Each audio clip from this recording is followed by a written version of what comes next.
સાહેબ, અમારી ચેનલમાં તમારું સ્વાગત. Thank you. ઘણા સમય પછી અમે તમને 2000 પછી જબરદસ્ત ગુજરાત ફિલ્મ માં માની રહી છું. એક તમારી ફિલ્મ જોવાની એક ઇંતજાર છે. હમણાં મેં તમને એક કુટુંબોની વર્કશોપમાં આપણી મુલાકાત થઈ. એ પહેલા કદાચ તમને યાદ નહીં હોય, સુભાષ ગાયની વર્કશોપમાં મેં તમારી સિગ્નેચર વાળું સ્ટડી લીધી. હા, બરાબર. એ દિવસની વર્કશોપમાં આજે તમારી ફિલ્મ વિશે અને એક્ટિંગ જે નાની પ્રધાન ભૂમિકા છે એના વિશે. તો આ ફિલ્મનું નામ છે આંટીપ્રેન્યોર. યુઝ્યુઅલી આપણે સાંભળ્યું હોય ઓન્ટરપ્રેનર, જે બિઝનેસ કરતો હોય એને નવા જમાનામાં લોકો ઓન્ટરપ્રેનર કહે છે.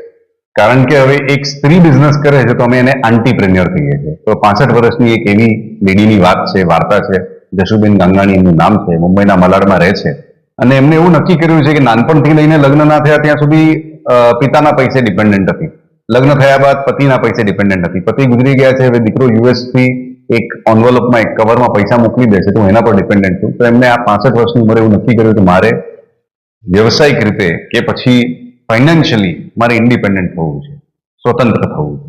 હવે એના માટે એ ઉંમરમાં શું ચળવળ, શું કરે છે, શું બિઝનેસ કરે છે, એમાં ઘૂસે છે. અને ફિલ્મની વાર્તા એના વિશે છે, એટલા માટે આપણે એમને આંટીપ્રેન્યોર કહીએ છીએ.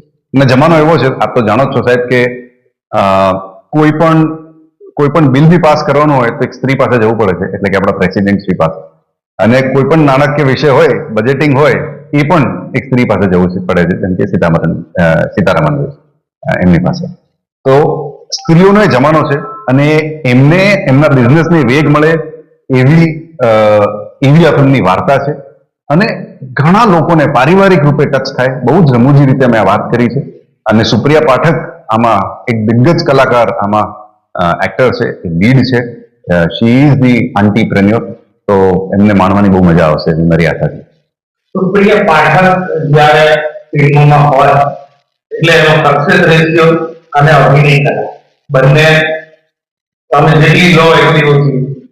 તમારામાં કેટલી કેપેસિટી છે એવું આપણે એક ધારી લેવું પડે. હવે જે તમારો રોલ છે, જેમ કે પ્રોફેસરની પણ તમે એમની ચોઈસ એમની કયા આધારિત કરી તે, મતલબ એમને તમારી કઈ ફિલ્મોમાં તમને મારી આ ફિલ્મમાં સુપ્રિયા બેન મેં આ ફિલ્મની વાર્તા નથી લખી, પટકથા પણ મેં નથી લખી. હું માત્ર ફિલ્મનો પ્રોડ્યુસર છું. પણ 2018માં મેં આ સુપ્રિયાબેનને વાર્તા સંભળાવી હતી અને ત્યારથી મારા મનમાં સુપ્રિયાબેન જ રહ્યા છે. અને નાનપણથી અમે એમને જોયા છે, ઘણા બધા રોલ કરતા જોયા છે અને ઘણી બધી ફિલ્મો જોઈ છે. તો મને એવું લાગે, અને ખીચડી સિરિયલ બહુ પ્રખ્યાત રહી છે એમની. તો મને એવું લાગ્યું કે એમના માટે આ બેસ્ટ ફિટ રોલ છે. અને એમને ગમશે કે નહીં એ પ્રશ્ન હતો. પણ 2018 થી લઈને અત્યાર સુધી, હવે આ 2025 આવી ગયું, ગયા વર્ષે મેં શૂટ કર્યું, ત્યાં સુધી 6 વર્ષ સુધી મેડમ આ ફિલ્મને વળગી રહ્યા. એના માટે એમને બહુ જ અમારી સાથે સતત સંપર્કમાં રહ્યા, પછી તૈયારીઓ કરી, શૂટ કર્યું. એટલે એમને લેવું એ અમારા માટે તો લાવો જ છે, કારણ કે આવા લેજન્ડ સાથે કામ કરવાનો લાવો બહુ ઓછું મળે છે. તો અમે એવા સદનસીબ છીએ કે એમની સાથે કામ કરવાનો મોકો મળે. ડિરેક્ટર ભલે તમે પછી ગોત્યા હિરોઈન સબ્જેક્ટ માટે તમે બહુ ક્લિયર હતા. હા, બિલકુલ. ફિલ્મ અમે જ્યારે પણ જોઈ એની પહેલા અમે ટીઝર માણી, ટ્રેલર માણી, બહુ દાદુ બનાવ્યું છે. તમે ખુદ દરેક કલાકારોથી કેટલા સેટિસ્ફેક્શન રહ્યા કે જે આકાર તમે વિચાર્યો હતો એવો તમે તો જીઆરમાં ફિલ્મ જોઈ લીધી હોય, સ્પેશિયલ શોમાં તો ક્યાંય ને ક્યાંય તમારી ધારણા કરતા કેવી રીતે હતો?